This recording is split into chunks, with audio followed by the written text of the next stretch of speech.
Welcome to this deep dive, where we dig into significant research papers and ideas. Glad to be here. Today, we're looking at a really foundational paper, MapReduce, Simplified Data Processing on Large Clusters.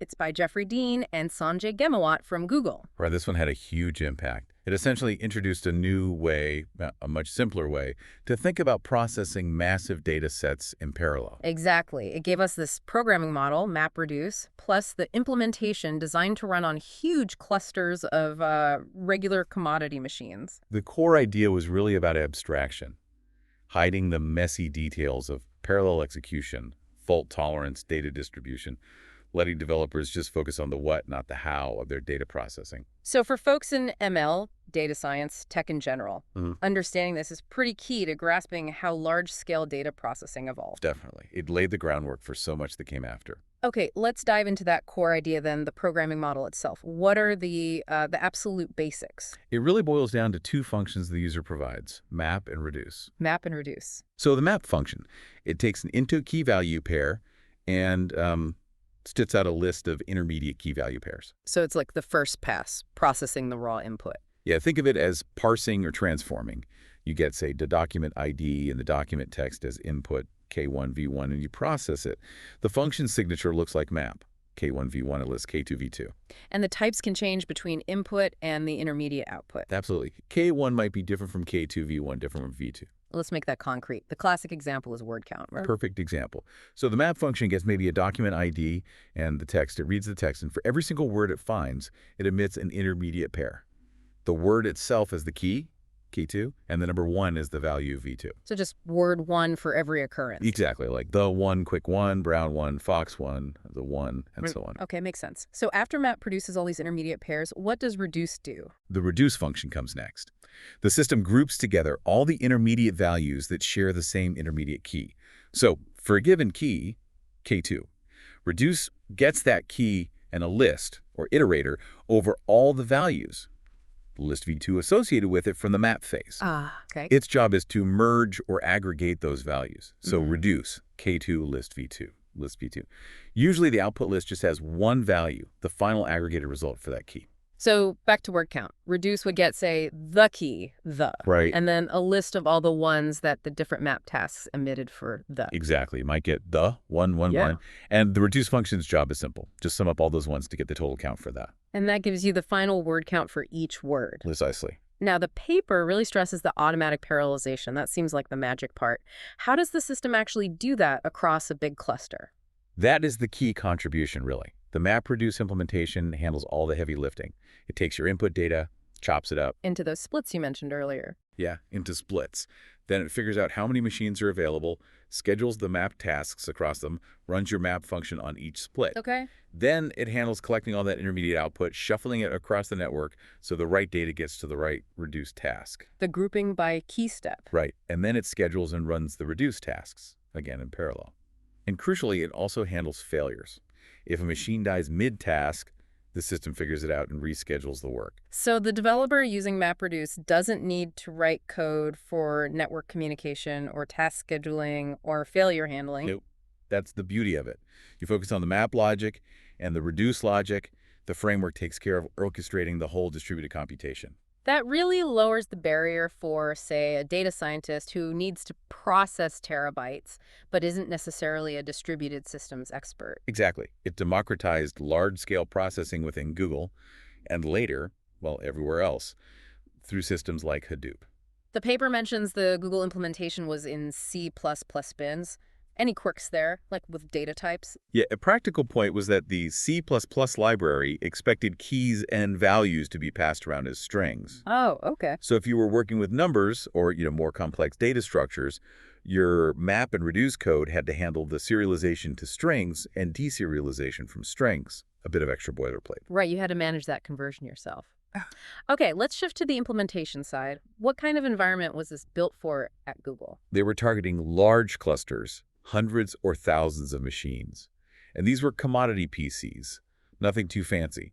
Standard dual processor by 86 boxes running Linux. So standard hardware. Pretty much. Maybe 4 gigs of RAM back then, which sounds tiny now, but was standard.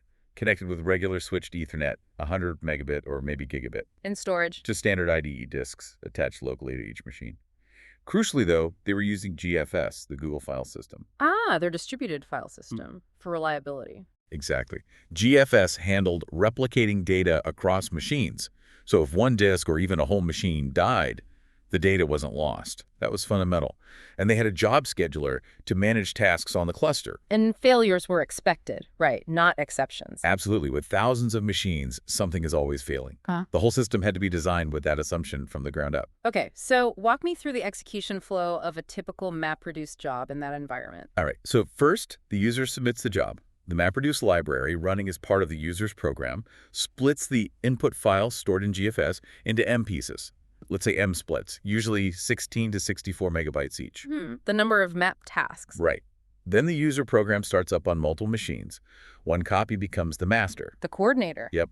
All the others become workers, ready to do tasks. The master knows about the mmap tasks and also R reduce tasks. R is chosen by the user too. And it just starts assigning work. It assigns map tasks to idle workers.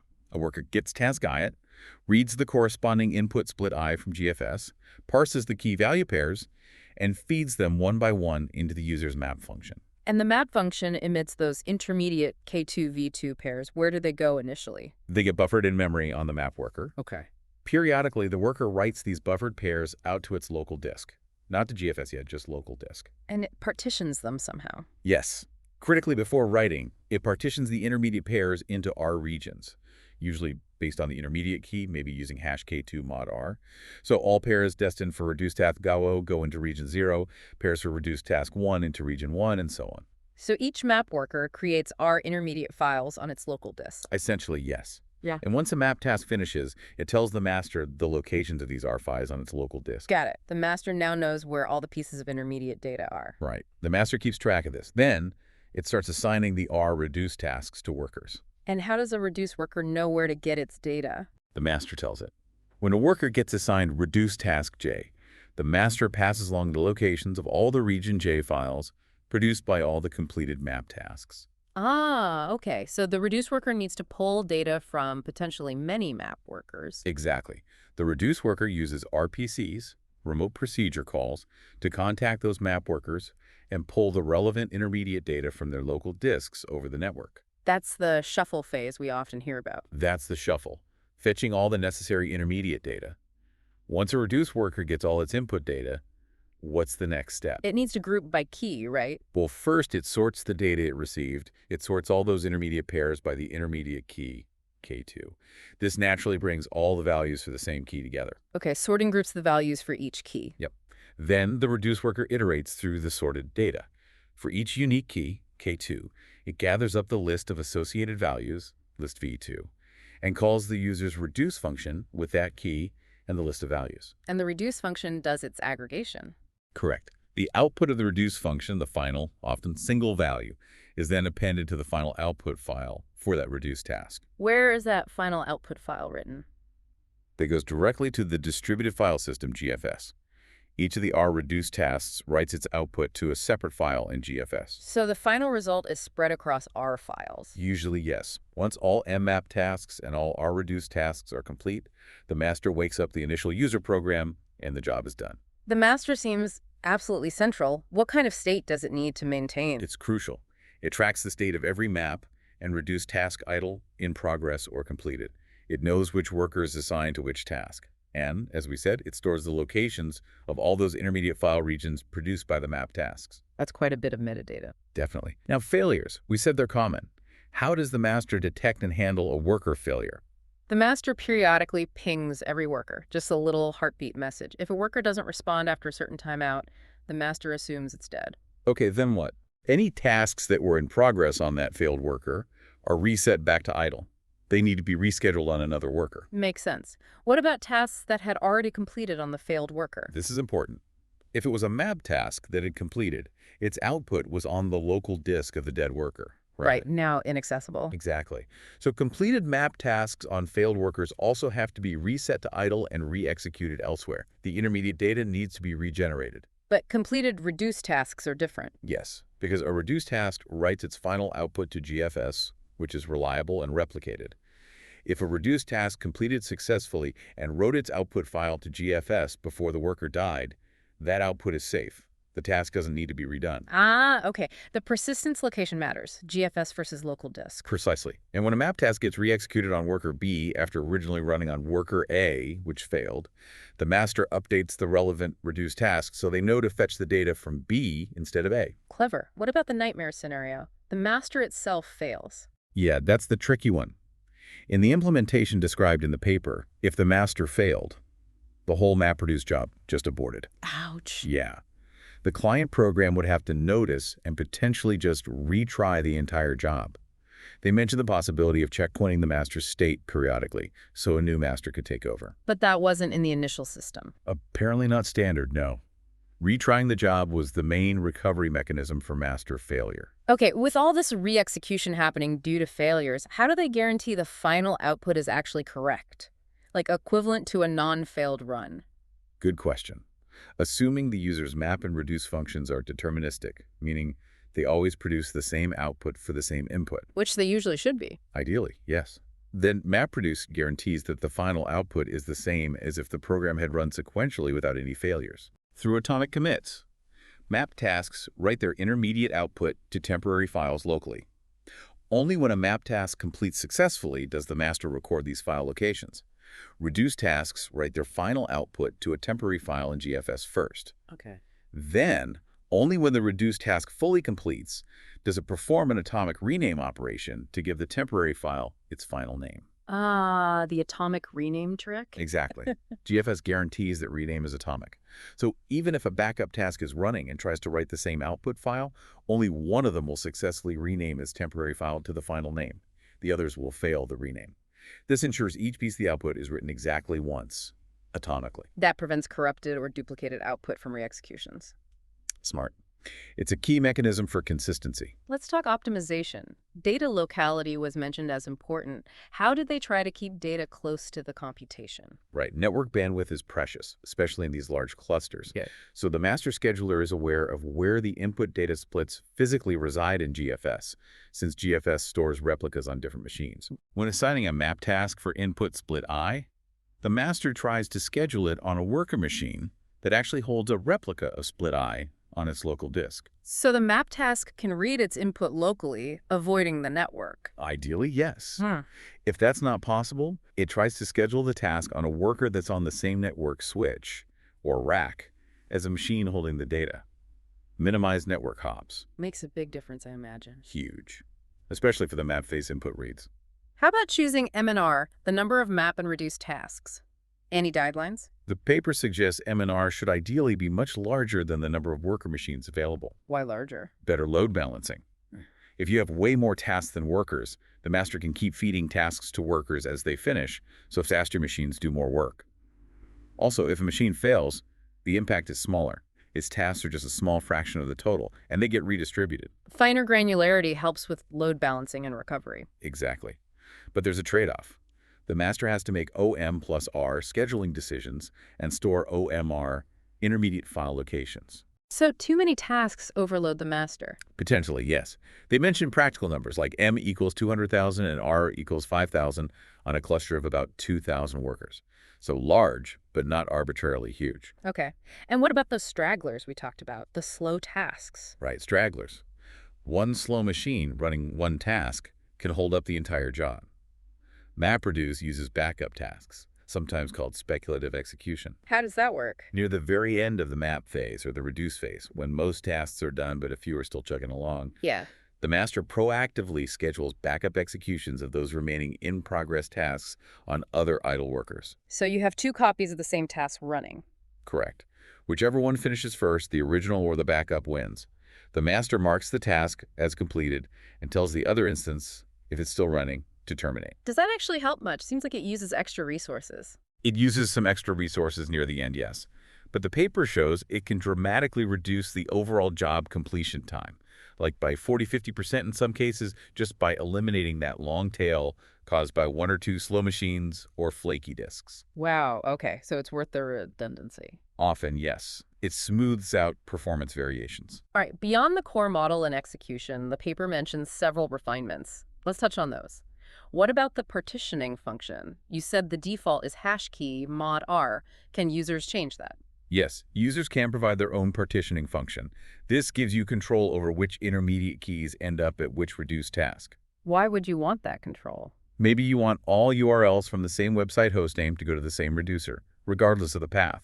You could write a partition function that extracts the hostname and hashes that to determine the partition. It allows for custom grouping. I see. Useful for certain kinds of analysis. And ordering, is there any guarantee about the order keys are processed? Yes.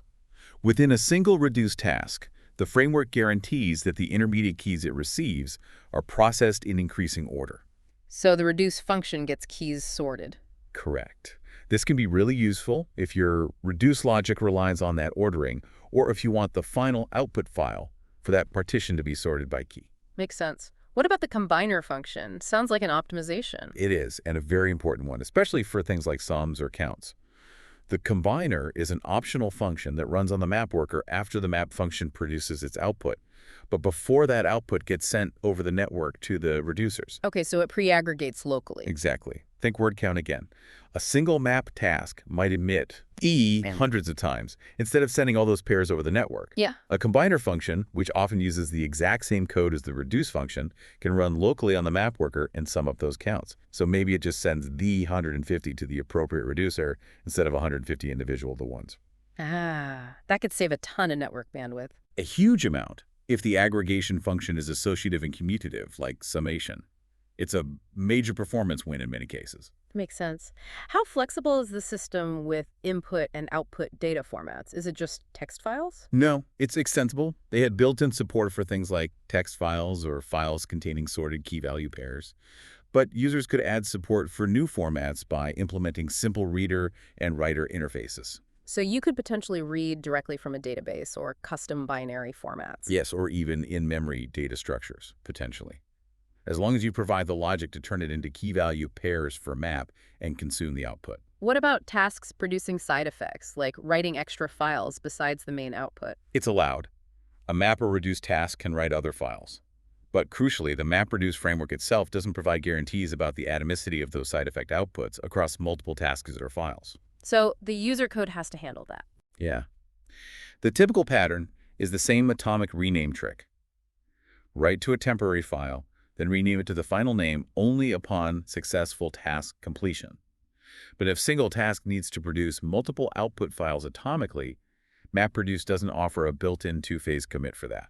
Got it. Responsibility lies with the user for complex side effects. There's also a feature mentioned about skipping bad records. Right, this was a practical refinement. Sometimes you have a few corrupted records in your massive input dataset that cause your MapReduce function to crash deterministically. That could kill the whole job. It could. So they added an optional mode where the worker can detect such crashes using signal handlers, notify the master about the specific record causing the crash. Okay. And if the master sees the same record causing crashes repeatedly, even across retries on different machines, it can instruct future workers processing that input split to simply skip that problematic record and continue. So you can finish the job, maybe losing a tiny fraction of data instead of failing completely. Exactly. A pragmatic way to handle imperfect real-world data. And for developers, is there a way to test and debug locally? Running on a massive cluster for every small change sounds painful. Definitely. They built a local execution mode. It runs the entire MapReduce process sequentially on a single machine, simulating the distributed execution. Ah, that's essential. Totally. Yeah. Great for debugging the MapReduce logic with standard debuggers, profiling, running small test cases quickly. You could even limit it to process only specific input splits. How do you monitor what's happening during a big run on the cluster? The master node runs a little web server. It serves status pages showing the overall job progress, how many MapReduce tasks are done, in progress, failed. Live updates. Yeah, live updates. You can see data processing rates, bytes read written. It also provides links to the standard error and standard output logs for each individual task on the workers. So you can drill down if something looks weird? Exactly. And see which workers might have failed, things like that. Essential for visibility into these large, long-running jobs. One last refinement, counters. Right. Counters provide a simple way for user code in map and reduce functions to track aggregate statistics about the job. Like what? Maybe you want to count how many malformed records you encountered or how many web pages were in a certain language.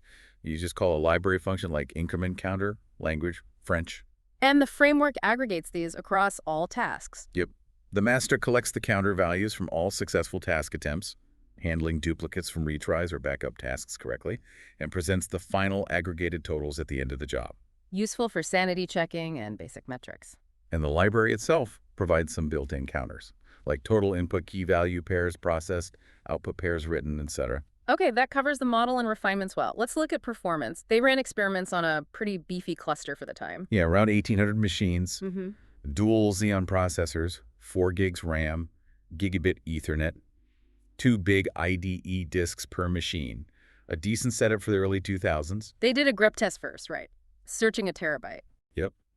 Searching 1 TB of data, 10 billion 100-byte records, for a rare pattern. They used about 15,000 map tasks, just one reduced task since grep output is small. And the result? Pretty impressive. The whole thing finished in about 150 seconds. That includes maybe a minute of startup overhead. Peak processing rate was over 30 gigabytes per second. Wow, 150 seconds to grep a terabyte. That's fast. Shows the power of parallelizing it across nearly 1,800 machines. Then they did the Terasort benchmark, sorting 1 TB. Right. Again, 10 billion 100-byte records. The map task just extracted the 10-byte sort key.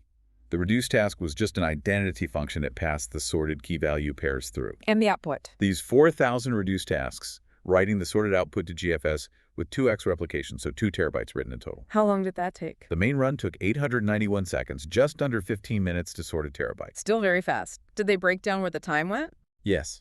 The performance graphs showed different phases. A fast input phase reading from GFS, thanks to locality. Then the shuffle phase, moving intermediate data, which was slower. And finally, the output phase, writing back to GFS, which was limited by the need to write 2 replicas over the network. So network bandwidth for shuffle and output were limiting factors. Definitely, especially the output replication. Did they test the impact of those backup tasks specifically during the sort? They did. They ran the same Terasort without backup tasks enabled. Okay. It took 1,283 seconds. That's 44% longer, just because of waiting for the last few straggler tasks to finish. Wow, so backup tasks made a huge difference. It really proved their value. Absolutely. It showed how crucial mitigating stragglers is for predictable performance at scale. And they also tested fault tolerance during the sort by killing workers. Yeah, they deliberately killed 200 worker processes mid-sort. Chaos. Well, controlled chaos. The system detected the failures, rescheduled the lost map work, reduced work already done was safe in GFS. There was a dip in performance while it recovered. But did it finish? Yes, it finished in 933 seconds. Only about 5% longer than the normal run without induced failures. That's remarkable resilience, losing over 10% of your workers and only taking 5% longer. It really validated the fault tolerance design. Shifting from experiments to real-world use at Google, the paper mentions wide adoption. Oh yeah, they rolled out the first version in early 2003. By late 2004, they had almost 900 different MapReduce programs being used internally. For what kinds of things? All sorts. Lots of machine learning pipelines, clustering data for Google News and Frugal, their old shopping search, generating reports like Zeitgeist, popular queries, analyzing web crawls to extract page properties for the index, graph computations on the web graph. So it really became a go-to tool for many different teams. Absolutely. The key benefits were just making it easier and faster to write these large-scale data analyses. People who weren't parallel programming gurus could now harness the cluster. Any stats on usage? They provide some from August 2004. Around 29,000 MapReduce jobs run that month. Average job completion time was about 10 minutes. Consumed nearly 80,000 machine days of compute, processed over 3 petabytes of input data.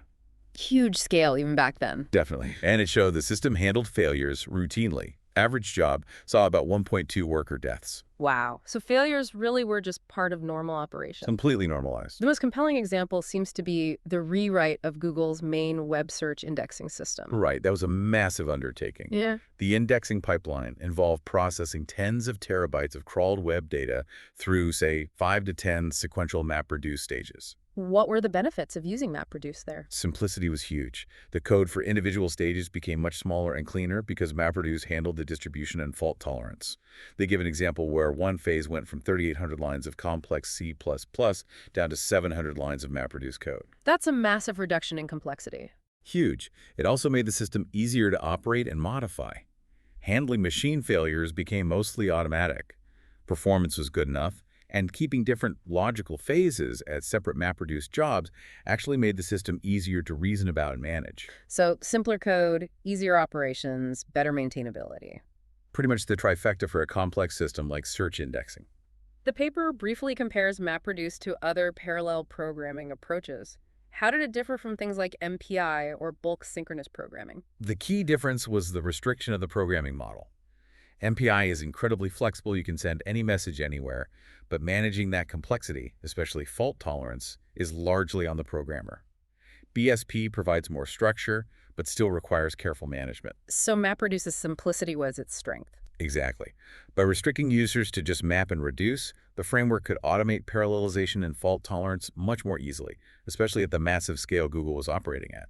It traded off some expressiveness for huge gains in usability and robustness. Any specific inspirations mentioned? Like for locality or backup tasks? Yeah, they mentioned locality optimization being inspired by ideas from active disk's research. Backup tasks had similarities to eager scheduling in older systems like Charlotte.